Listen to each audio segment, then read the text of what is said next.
So, in this episode or session, I want to talk about the one thing that shocks most people dealing with grief, especially grief over a child. I'm not saying it's worse, but it's as bad as it gets. When you ask someone who's never experienced grief at this level, they will never, ever, ever guess the amount of physical pain that comes with grief. They will guess sadness. They will guess, oh, I'll be sad all day long. I won't be happy. I won't know how to move forward. And those things do happen. But the one thing that surprises almost everyone is this physical pain. It's just, I call it bone crushing because it is bone crushing. And I can sit here and talk about it now, 6 years later, but when it hits you, it still hits you. I just went online and I just typed in why does grief cause physical pain? And this is the scientific explanation. Grief causes physical pain primarily through increased stress hormones and inflammation. The stress hormones release a response to loss. They can stun muscles and affect the cardiovascular system, leading to aches, pains, and even broken heart syndrome. Additionally, the immune system's response to stress involves releasing cytokines, small proteins that increase the body's sensitivity to pain, contributing to the physical discomfort of grief. First of all, this thing which I'd never heard of called broken heart syndrome. I have suffered that. I've been hospitalized more than once because of that, where my heart literally just stopped and I just collapsed. And it's a physical pain that you endure. It's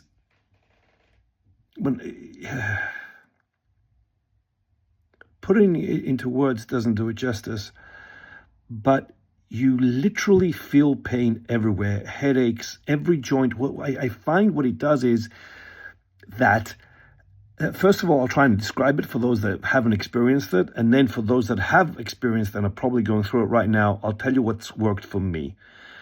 But it points out every physical weakness in your body. Whatever is physically weak right now, after grief, it's just heightened. It just attacks your weaknesses in your body, and everything that hurt you before just hurts a lot more. And that is just a physical thing. That is not compounding that with your emotional state, compounding that with your heartbreak, compounding that with dealing with life, going to work, paying your bills, dealing with people that don't know what to do, don't know what to say, dealing with yourself, which is a big one. This level of pain is quite destructive to the body. And by the time you build up enough strength to start fighting back, it has destroyed your body. And if you allow it to, it literally will destroy your body. I've broken teeth. Jesus, what haven't I done? I remember once I was driving to a meeting for work, and I was meant to be there. I remember I was meant to be there at 2:30, and I just pulled over. I remember it was a park, and it had like a lake or something, and I couldn't move. I just started crying and crying and crying and crying and crying and crying. Couldn't move.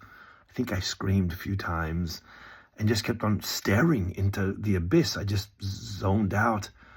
But I remember my body was so tight and so physically painful that I realized 4 hours had gone past. It had been 4 hours and the meeting had long gone. And the people at the meeting were nice enough because they were still at work. They finished that particular meeting. So I turned up and I just explained to them what happened, and they understood it. They were nice enough. But I thought, imagine those people that don't have the supportive office or don't have the boss and the support I had at that moment. How do you get through those days? And most people don't. There's a lot of people that take their own life. There's a lot of people that just completely shut down. And just getting through this amount of physical pain is a challenge. Here's what has worked for me. Stretching is a big one. You have to stretch your body. Some people meditate. I don't meditate. I do my own form of meditation, which is sitting there, letting just the world just move around me and just, but I can't maintain it for like half an hour or anything like that.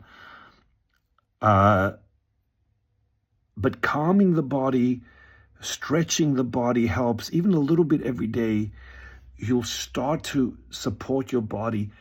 Things like exercise also help. Muscle strength also helps.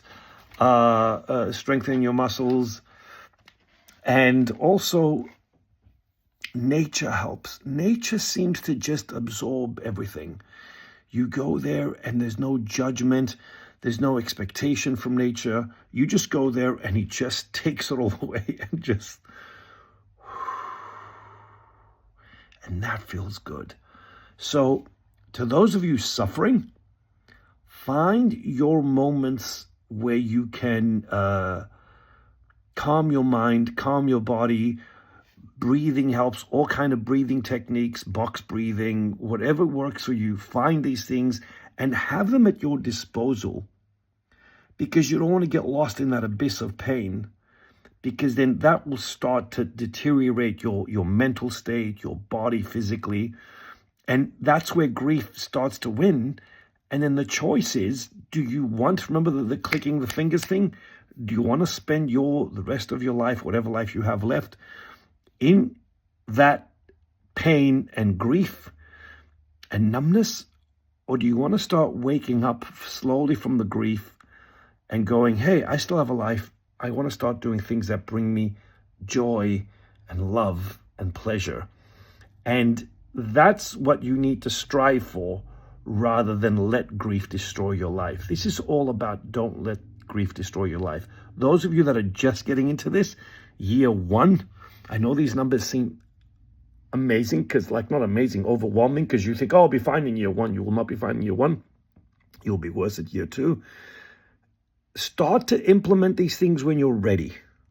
And don't beat yourself up if you start and stop. The point is, the challenge here is to build up your strength, physical and mental, spiritual, which is a big part of it. So you start to counteract and fight grief and actually have a life. I hope this helps. Take care of your body. Take time to do it. And you don't have to justify to anyone, because they don't understand it. You do. So breathe. That's the best I can say with this, okay? Take care of your body, take care of your mind. Talk again soon.